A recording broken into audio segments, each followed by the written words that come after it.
ये आखिरी चुनाव है।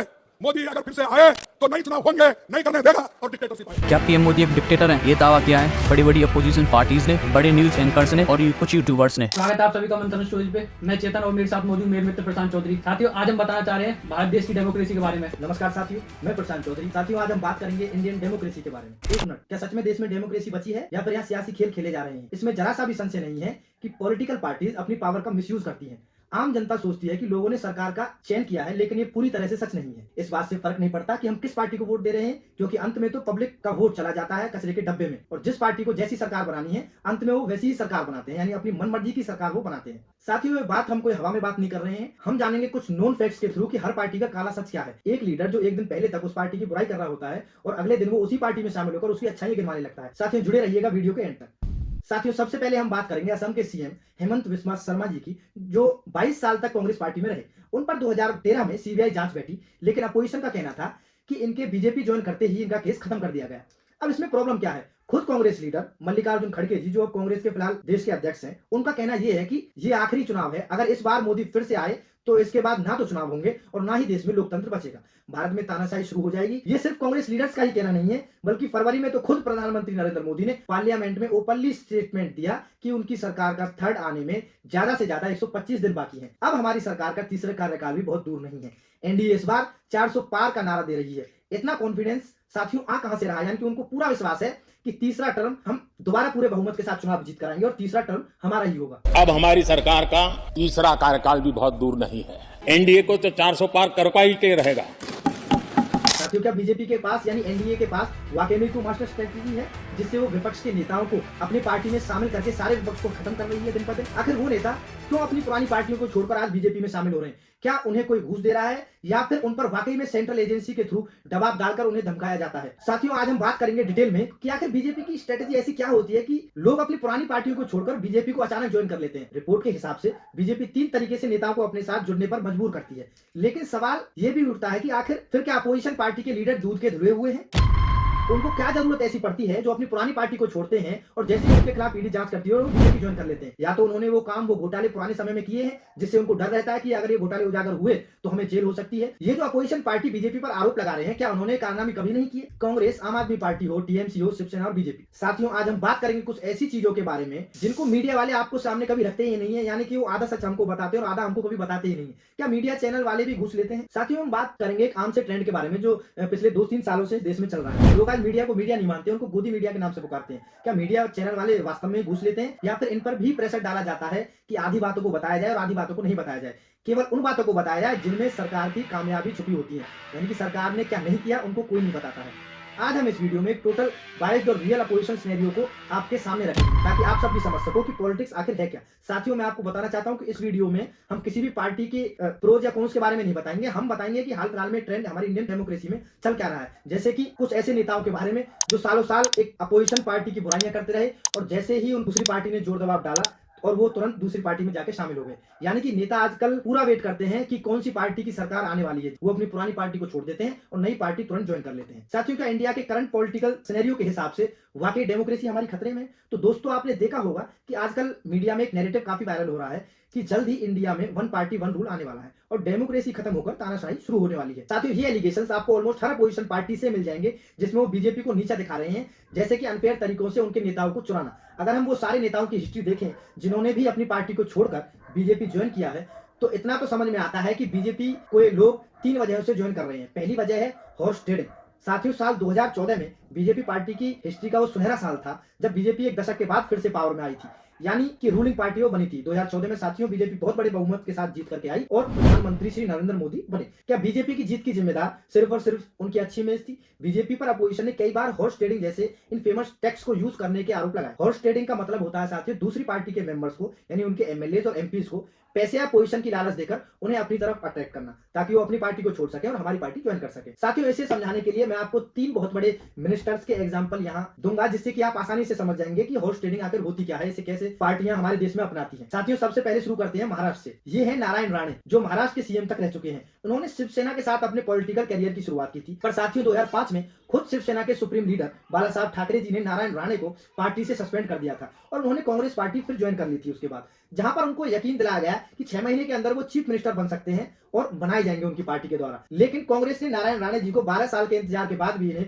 सीएम का पद नहीं दिया। कांग्रेस के इस दौर में महाराष्ट्र के रत्नागिरी रीजन में उन्होंने अपनी स्ट्रॉन्ग पॉलिटिकल होल्ड बना ली थी। अब साथियों, इलेक्शन से जस्ट पहले बीजेपी को एक ऐसा स्ट्रॉन्ग फेस चाहिए था जो रत्नागिरी में बीजेपी का स्टैंड स्ट्रॉन्ग कर सके। तो नारायण राणे ने बीजेपी ज्वाइन करके उनके लिए यही फेस बने और बदले में बीजेपी ने उन्हें माइक्रो स्मॉल और मीडियम एंटरप्राइजेस यानी एमएसएमई का यूनियन मिनिस्टर बना दिया। अब बात करेंगे साथियों एमपी के बारे में, यानी मध्य प्रदेश के बारे में। मध्य प्रदेश के मिनिस्टर ज्योतिरादित्य सिंधिया के बारे में, जिनकी फैमिली 2 जनरेशन से, इनके पिता माधवराज सिंधिया और ये खुद कांग्रेस के नेता थे। इनका पूरा मध्य प्रदेश पॉलिटिक्स में बहुत ही स्ट्रॉन्ग रोल था। इसके बावजूद कांग्रेस पार्टी में इन्हें मनचाही पोजीशन पाने में बहुत ज्यादा परेशानी हो रही थी कुछ समय से। साथियों, इन सब के बाद ज्योतिरादित्य सिंधिया ने भी, जो सालों से कांग्रेस पार्टी में थे, उन्होंने भी आखिर में बीजेपी पार्टी को ज्वाइन कर लिया। और इसी चीज का फायदा उठाने के लिए बीजेपी ने अपना पॉलिटिकल होल्ड स्ट्रॉन्ग करने के लिए एमपी में इन्हें स्टील और सिविल एविएशन मिनिस्टर देने का ऑफर किया। अब ये स्ट्रेटजी इतनी सक्सेसफुल रही कि ज्योतिरादित्य सिंधिया, जो कई दशकों से बीजेपी के विद्रोह में बोल रहे थे, मैं मोदी जी और उनकी सरकार को कहना चाहता हूं कि कांग्रेस पार्टी का एक एक सांसद और कार्यकर्ता न कभी झुका है। हमारे ये शब्द ज्योतिरादित्य सिंधिया के थे जो अब कांग्रेस पार्टी में थे। लेकिन बीजेपी में आने के बाद, उनको मिनिस्टर बनाने के बाद उनके सारे सुर बदल गए। वो खुद तो बीजेपी के पास गए, लेकिन साथ में 22 एमएलए को भी बीजेपी के पास ले गए। अब तीसरी हम बात करेंगे असम की। असम के फॉर्मर सीएम तरुण गोगोई के बाद अगर सीएम बनने की रेस में कोई था तो वो थे हेमंत बिस्वा शर्मा, जो कि आज वैसे असम के मुख्यमंत्री हैं। नॉर्थ ईस्ट पॉलिटिक्स के किंग बीजेपी ने इन्हें ऑफर दिया कि बीजेपी ज्वाइन करते ही ये सीएम पोजीशन के लिए फर्स्ट चॉइस होंगे। और जैसे ही उन्होंने पार्टी को ज्वाइन किया और असम में पार्टी ने चुनाव जीता, तुरंत उनको सीएम बना दिया गया। लेकिन एक मिनट साथियों, हेमंत बिस्वा शर्मा ने बीजेपी ज्वाइन करना सिर्फ हॉर्स ट्रेडिंग की वजह से नहीं किया था। यहाँ पर एक और पिक्चर सामने आती है, वो है सेंट्रल एजेंसी को अपने लेवरेज के लिए इस्तेमाल करना। क्या आप जानते हो कि हमारे पार्लियामेंट ने 30% ऐसे नेता चुनकर आए हैं जिन पर क्रिमिनल केस दर्ज हैं, लेकिन इस सब के बावजूद ये पॉलिटिक्स में जीत कैसे जाते हैं साथियों? ऐसा क्यों है कि ईमानदार लोग चुनकर कम आते हैं और क्रिमिनल लोग चुनकर ज्यादा आते हैं? आज एक आम इंसान सारी जिंदगी मेहनत करता है ताकि उसका परिवार अच्छी जिंदगी जी सके, लेकिन फिर भी कैसे इन नेताओं के पास इतने अरबों खरबों रुपए जमा हो जाते हैं कि इनकी पीढ़ी दर पीढ़ी अमीरों वाली जिंदगी जीती है। तो काफी नेताओं पर क्रिमिनल केस दर्ज है और उनकी कहानियां इंटरेस्टिंग तो हैं, साथ ही काफी सीक्रेट भी हैं। साथियों, पॉलिटिक्स बहुत ही कॉमन है और इसलिए आपने देखा होगा अगर बीजेपी के अलावा किसी और की सरकार बन जाए तो उसके सारे नेताओं के पीछे ईडी और सीबीआई लगा दी जाती है। एक तो वो ये करते हैं कि अगर किसी और की सरकार बन जाए बीजेपी के अलावा तो उसके सारे नेताओं के ऊपर ईडी और सीबीआई छोड़ देते हैं।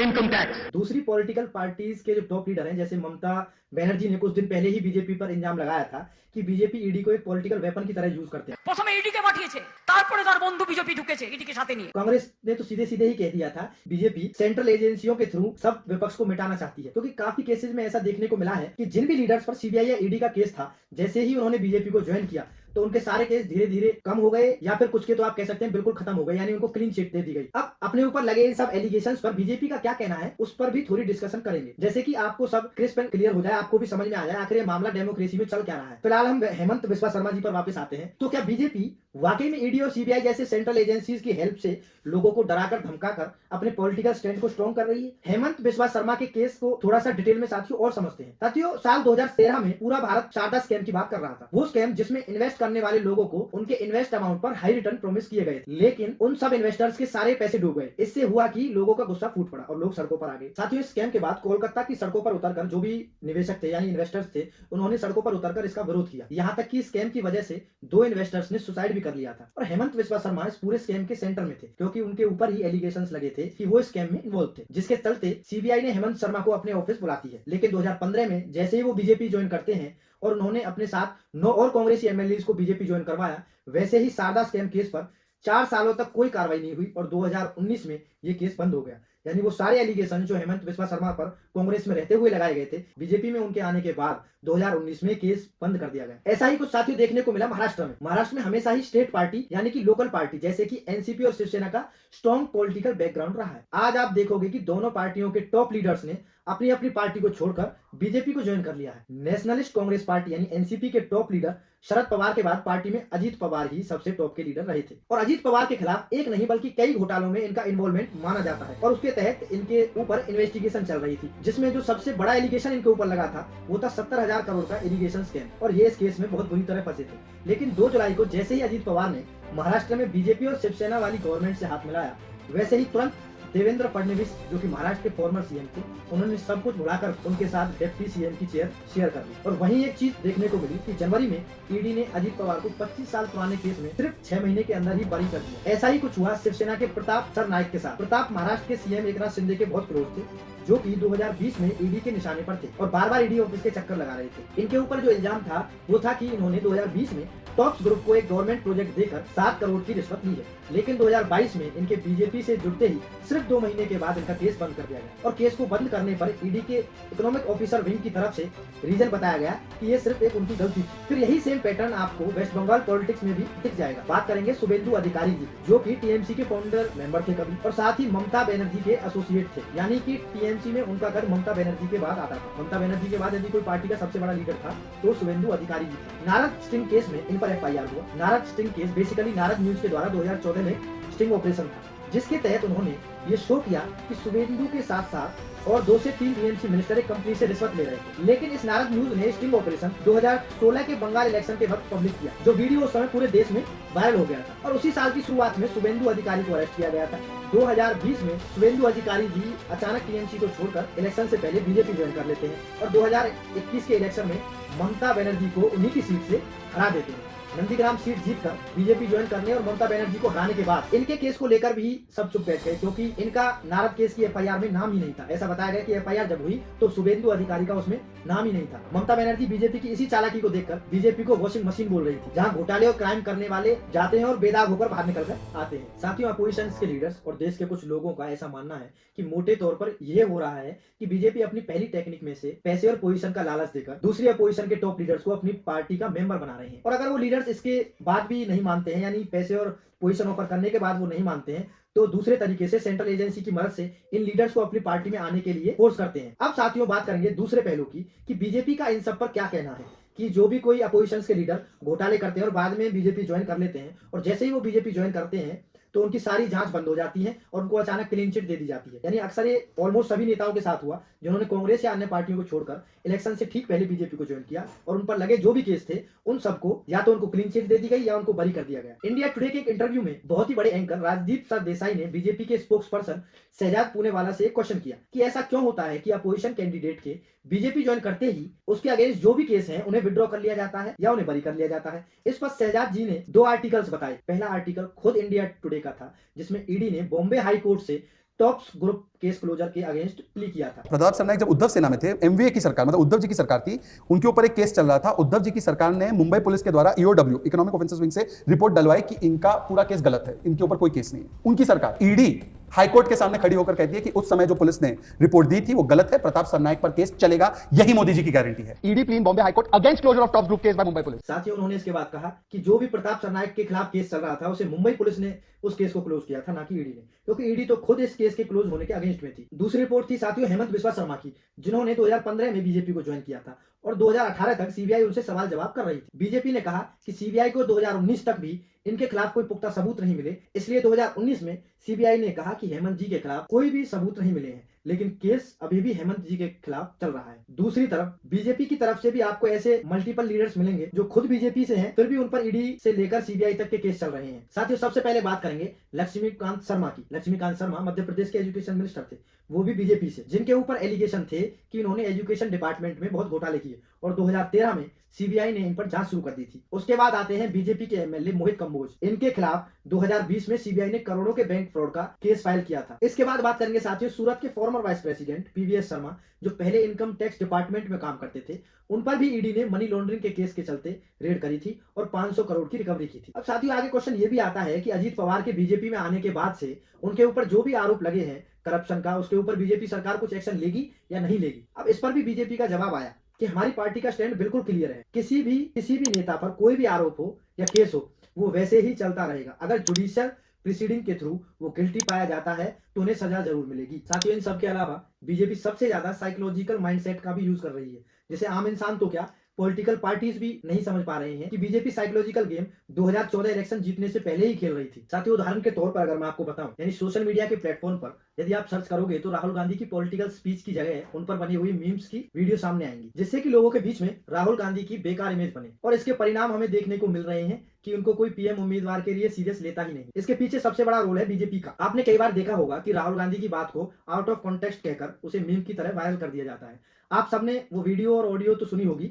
जिसमें राहुल गांधी कहते हैं कि इधर से आलू डालो और उधर से सोना निकलेगा। आलू के किसानों को कहा ऐसी मशीन लगाऊंगा, इस साइड से आलू घुसेगा, उस साइड से सोना निकलेगा, इतना पैसा बनेगा आपको पता नहीं होगा क्या करना है पैसे का। मेरे शब्द नहीं है, नरेंद्र मोदी जी के शब्द हैं। ज्यादातर लोगों ने इस वीडियो को फनी वीडियो के तौर पर भी समझा, जबकि ओरिजिनल स्पीच बहुत कम लोगों ने देखी और सुनी होगी। राहुल गांधी का तो बस इतना कहना था कि आलू की खेती के बदले आपको खूब सारा पैसा मिलेगा, और इसी स्पीच को कुछ और तरीके से दर्शाया गया। बीजेपी सरकार ने इससे भी बड़ा साइकोलॉजिकल गेम इंडिया अलायंस के साथ खेला। ये वो अलायंस है साथियों जिसे 2023 में बनाया गया ताकि 2024 के इलेक्शन में सारे अपोजिशन पार्टी मिलकर बीजेपी को इलेक्शन में हरा सके।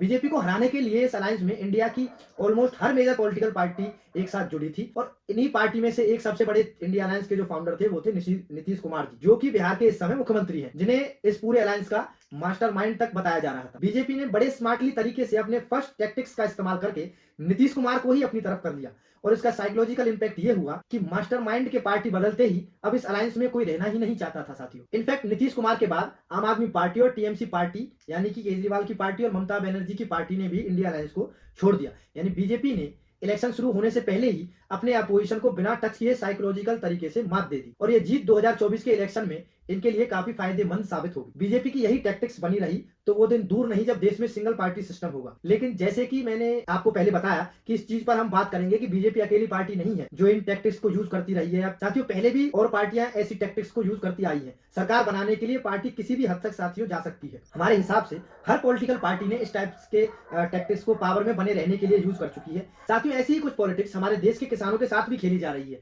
वहां पर फार्मर्स को गुमराह किया जा रहा है, फार्मर्स को लोग भड़का रहे हैं और अपनी राजनीतिक रोटियां सेक रहे हैं। कुछ लोग तो ये भी कह रहे हैं कि ये फार्मर प्रोटेस्ट नहीं है, ये तो खालिस्तानियों का प्रोटेस्ट है, जो कि हमें देखने को मिला। साथियों, अब बात करेंगे पुराने टाइम में देश की सबसे बड़ी पार्टी कही जाने वाली, देश पे सबसे ज्यादा टाइम तक राज करने वाली कांग्रेस पार्टी के बारे में, जिसने खुद ऐसी ही टैक्टिक्स को यूज किया जिससे कि वो पावर में बने रहे। एक एक्स आईबी ऑफिसर ने यह क्लेम किया कि यूपीए ने नरेंद्र मोदी को इशरत जहां केस में फंसाने की कोशिश की थी, और इनका कहना था कि उन्हें खुद लालच दिया जा रहा था कि वो इस केस में झूठी गवाही दे नरेंद्र मोदी के खिलाफ। इसके बाद आईबी के पूर्व डायरेक्टर राजेंद्र कुमार का बयान आया, जो कि कांग्रेस की यूपीए सरकार पर सवाल खड़ा कर रहे थे। राजेंद्र कुमार ने कहा कि मोदी पर हमला करने के लिए यूपीए सरकार ने जानबूझकर इशरत जहां केस का सच छिपाया था, और 2010 में एक आईपीएस गीता जौहरी ने खुद सुप्रीम कोर्ट में प्रूफ सबमिट किए, जिसमें बताया गया कि उस दौरान सिर्फ नरेंद्र मोदी ही नहीं बल्कि अमित शाह को भी जेल भेजने के लिए सीबीआई के थ्रू एक आईपीएस ऑफिसर पर प्रेशर डाला जा रहा है। लेकिन इस सब के बाद कोर्ट में केस चला और लास्ट में दोनों को बाइज्जत बरी कर दिया गया। एक टाइम ऐसा भी था साथियों जब अपोजिशन वाले सीबीआई को कांग्रेस ब्यूरो ऑफ इन्वेस्टिगेशन बुलाने लगे थे। साथियों, यूपीए के गवर्नमेंट के दौरान ही, यानी कि पुराने टाइम में 2014 से पहले जब कांग्रेस देश पर राज कर रही थी,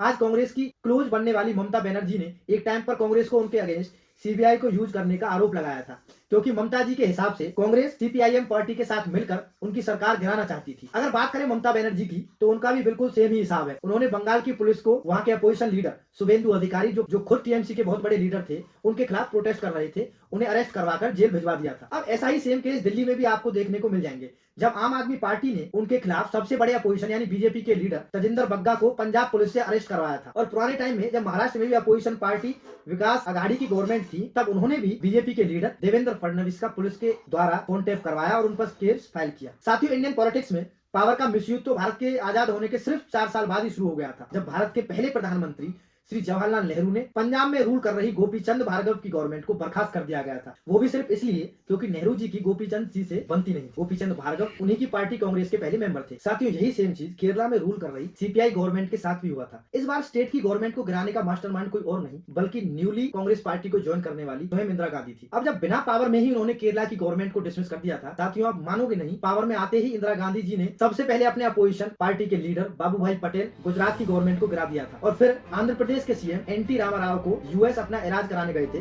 फिर उनकी सरकार को भी गिरा दिया। बेसिकली जब इंदिरा गांधी पावर में आई, तब उस समय गुजरात और तमिलनाडु जैसे बड़े स्टेट में कांग्रेस की गवर्नमेंट पावर में नहीं थी, और इसलिए उन्होंने कांग्रेस को उन स्टेट्स में भी पावर में लाने के लिए सेंटर की पावर को यूज करके गवर्नमेंट्स को रिप्लेस कर दिया गया, यानी कि वहां जो पहले सरकारें थी उनको गिरा दिया। पावर में आने के बाद इंदिरा गांधी जी ने इन स्टेट्स में प्रेसिडेंशियल रूल लगाए थे, जिससे स्टेट गवर्नमेंट्स के सारे पावर सेंट्रल गवर्नमेंट्स के पास चले गए, यानी उसके बाद वहां पर खुद इंदिरा गांधी जी का ही रूल शुरू हो गया। और साथियों आप मानोगे नहीं, उन्होंने सिर्फ एक दिन में 9 स्टेट्स में एक साथ प्रेसिडेंशियल रूल लगाया था। उनका यही फंडा था कि जिस भी स्टेट में कांग्रेस इलेक्शन जीत कर नहीं आती, उन स्टेट में प्रेसिडेंशियल रूल लगाओ और वहां फिर से इलेक्शन करवाओ और वहां पर कांग्रेस को वापस से जीत दिला दो। साथियों, बीजेपी के जो टॉप 4 लीडर्स हैं, उनका चरित्र और उनका पास्ट एकदम क्लियर होने की वजह से ये सरकार पावर में आ जाती है। इन्हीं सब टैक्टिक्स को अपने अपोजिशन पर यूज करते हैं, और यहाँ पर बीजेपी की तरफ से देखें तो ये हो सकता है कि उनके पास इंडिया के पॉलिटिकल सिस्टम को बदलने का एक विजन है। अगर आपको देश भर में विकास करना है तो आपको उन्हीं टॉप लीडर्स को पार्टी में रखना होगा जिनका पास्ट एकदम क्लियर है, यानी जिन्होंने कभी कोई घोटाला या फिर कोई स्कैम नहीं किया। किया, जो केवल देश को आगे बढ़ाने के लिए राजनीति करना चाहते हैं। अब ऐसे लीडर्स जिन्हें बीजेपी वाले अपनी टीम में ले रही है,